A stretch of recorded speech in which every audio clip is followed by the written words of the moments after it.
काशीपुर नाम का एक गांव था जिसमें अर्चना नाम की एक औरत रहा करती थी।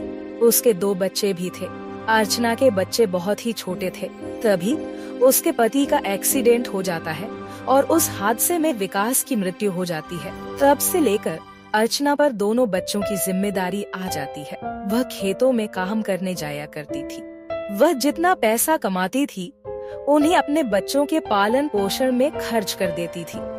ऐसे ही कुछ दिनों में बारिश का मौसम भी आ गया। अब घर में खाने का कोई राशन भी नहीं बचा था। जो कुछ भी हुआ था सब खत्म हो चुका था और उसके पास अब कोई काम भी नहीं बचा था जिससे वह काम करके कुछ पैसा कमा सके। उसी समय उसका बेटा किशन अपने माँ के पास आकर कहने लगता है, माँ, मुझे बहुत तेज भूख लगी है। रात से ही मैं कुछ खाया नहीं हूँ। भूख की वजह से मेरे पेट में दर्द हो रहा है। लग रहा है कि मैं भोजन बिना मर जाऊंगा। और माँ, मुझे बहुत तेज चक्कर भी आ रहा है।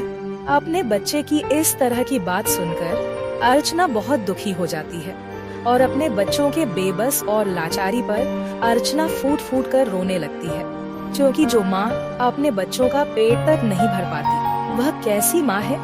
यह सोचकर वह सोचने लगती है कि अब अपने बच्चों के लिए क्या करेगी। इधर उधर देखने के बाद उसको घर में एक बाल्टी नजर आती है। फिर वह उस बाल्टी को बाजार में लेकर जाती है और उसे एक आदमी से बेच देती है। फिर उसे कुछ पैसे मिल जाते हैं और वह उस पैसे को लेकर राशन की दुकान पर जाती है।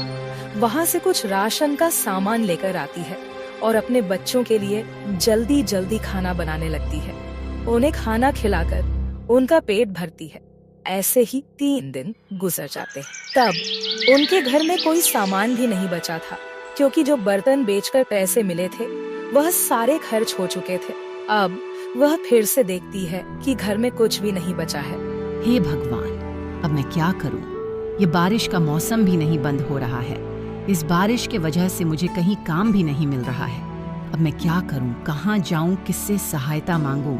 मैं अपने छोटे छोटे बच्चों का पेट भी नहीं भर पा रही हूँ। आज मैं अपने बच्चों से क्या कहूँगी? आज कौन सा बहाने बनाऊंगी? अभी तो मेरे बच्चों की समझने की उम्र भी नहीं है। हे भगवान, अब आप ही मेरी सहायता करो। अब मैं कहाँ जाऊंगी? फिर उस रात जैसे तैसे सब सो जाती है। फिर दूसरे दिन सुबह उठकर अर्चना काम मांगने के लिए जाती है। वह एक आदमी के पास आकर पूछने लगती है कि भैया, अब तो बारिश थोड़ी कम हो चुकी है, उसके लिए कोई काम है? तो वहाँ उसे पता चलता है कि अभी तो कोई काम नहीं मिल सके। अर्चना कुछ न कुछ काम करना चाहती थी, लेकिन काम न मिलने की वजह से वह सारे गांव में घूमने लगती है कि उसको कोई काम मिल जाए जिससे उसको पैसा कमाने का जरिया मिल जाएगा, ताकि वह अपने दोनों बच्चों को 2 वक्त की रोटी खिला पाए। बहुत मेहनत करने के बाद भी अर्चना को उस गांव में कोई काम नहीं मिल सका। अर्चना बेचारी थकी हारी घर से दोबारा घर वापस आ जाती है। माँ, तुम आ गई। तुम हमारे लिए क्या लेकर आई हो? तुम्हें पता है माँ, हमें कितनी जोरों की भूख लगी है। हम तो तुम्हारे आने का कब से इंतजार कर रहे थे और तुम हमारे लिए कुछ खाने वाला लेकर आने वाली थी ना। बताओ माँ, कहाँ है खाने वाला सामान? कुछ बोलो ना माँ, मुझे बहुत तेज भूख लगी है। जल्दी बताओ ना माँ। रीता बार बार अपनी माँ से सवाल कर रही थी, जिसको सुनकर उसकी माँ का कलेजा फटा जाता है। लेकिन बेचारी कुछ नहीं कर पाती है, क्योंकि वह भी बेचारी मजबूर थी कि उसे कहीं कोई काम भी नहीं मिल पा रहा था। ऐसे ही बच्चे बेचारे भूख से बिलख रहे थे और बच्चे बहुत देर तक रोने लगते हैं और रोते रोते वे बेचारे मासूम से बच्चे थक हार के बाद में सो जाते हैं। सारी रात अर्चना को भी नींद नहीं आती है। बच्चों का यह हाल देखकर वह बेचारी बहुत ही ज्यादा परेशान हो जाती है। अगर ऐसा ही चलता रहा तो एक दिन भूख के मारे मेरे बच्चे मर जाएंगे। मुझे अब कुछ ऐसा करना होगा कि जिससे हमारी यह तकलीफ दूर हो जाए, क्योंकि कोई आकर हमें काम पर बुलाएगा। इस उम्मीद में मैं अपने बच्चों को भूखा तो नहीं रख सकती और मेरी जिंदगी ऐसे ही तो नहीं न गुजर पाएगी। नहीं, मुझे कुछ ऐसा करना पड़ेगा जिससे मैं कुछ पैसे कमा पाऊँ। हाँ, मैं कुछ करती हूँ, चाय बनाकर बेचती हूँ और साथ साथ पकौड़ी भी बनाने की कोशिश करूँगी। भगवान की दया रहेगी तो सब कुछ ठीक होगा। ये सब सोचने के बाद अर्चना अपने गांव में ही पैसा उधार देने वाले एक आदमी के पास जाकर 5,000 उधार लेती है। फिर वह आदमी भी अर्चना को पैसे दे देता है, जिससे जैसा अर्चना ने सोचा था वैसे ही किया। एक छोटा सा ठेला रख लेती है और पर चाय बनाकर बेचने लगती है।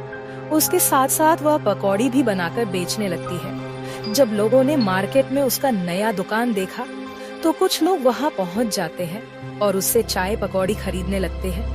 उन्हीं में से एक औरत अर्चना से कहती है, देखो बेटी, मुझे ना एक चाय और 3 पकौड़ी दे दो। और वैसे बेटी, इससे पहले मैंने तुम्हें यहाँ कभी नहीं देखा। तुम नई आई हो क्या?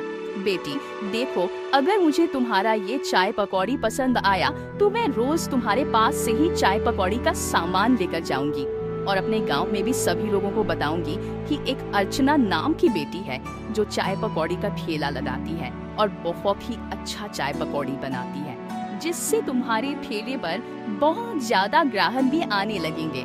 फिर वह औरत सामान खरीद कर अपने घर चली जाती है। अर्चना ने जैसा सोचा था ठीक वैसे ही हुआ। अब अर्चना बहुत ज्यादा खुश थी। अब उसने सोच लिया था कि वह यही काम करेगी और उसे अब बहुत मेहनत करने की जरूरत है। फिर क्या था, वह हर रोज है चाय पकौड़ी बनाकर बेचने लगी। धीरे धीरे सारे लोग अर्चना को गांव में चाय पकौड़ी बेचने वाली के नाम से जानने पहचानने लगे। दूर दूर से लोग आकर उसकी ठेले पर चाय पकौड़ी खरीदने लगे। देखते ही अर्चना का नाम बहुत ही फेमस हो गया। फिर वह जिस आदमी से 5,000 रुपए लिए थे उसके 5,000 रुपए वापस कर देती है। अब मेरा काम बहुत ही अच्छा चल रहा है भगवान की कृपा से। अब मैं सोच रही हूँ कि क्यों ना मैं कुछ लोगों को अपने काम पर रख लेती हूँ ताकि मुझे ज्यादा काम ना करने पड़े और मेरा काम भी जल्दी हो सके। अब मैं कल गांव में जाऊंगी और गांव में से 2-3 लोगों से बात करूंगी कि मेरे साथ काम करें और मेरे काम में हाथ बटाएं। मैं उन लोगों को कुछ पैसे भी दूंगी ताकि उन लोगों का भी परिवार चल सके। अर्चना ने जैसे सोचा था वह अपने साथ काम करने के लिए 2 लोगों को रख लेती है। वह लोग भी अर्चना के साथ बहुत अच्छे से मिलकर रहने लगते हैं और अर्चना का सारा काम भी करने लगते हैं। अब अर्चना अपना किराए का मकान छोड़कर खुद अपना घर बनवा लेती है और उसका काम भी बहुत बढ़ जाता है। उसका काम अब व्यापार बन चुका था क्योंकि बहुत दूर दूर से लोग आकर उससे सामान खरीद रहे थे। अब अर्चना अपने बच्चों को अच्छे स्कूल में एडमिशन करवा देती है। अब अर्चना का जीवन बहुत ही अच्छा हो जाता है, जिससे वह सब अब बहुत खुश रहने लगते हैं।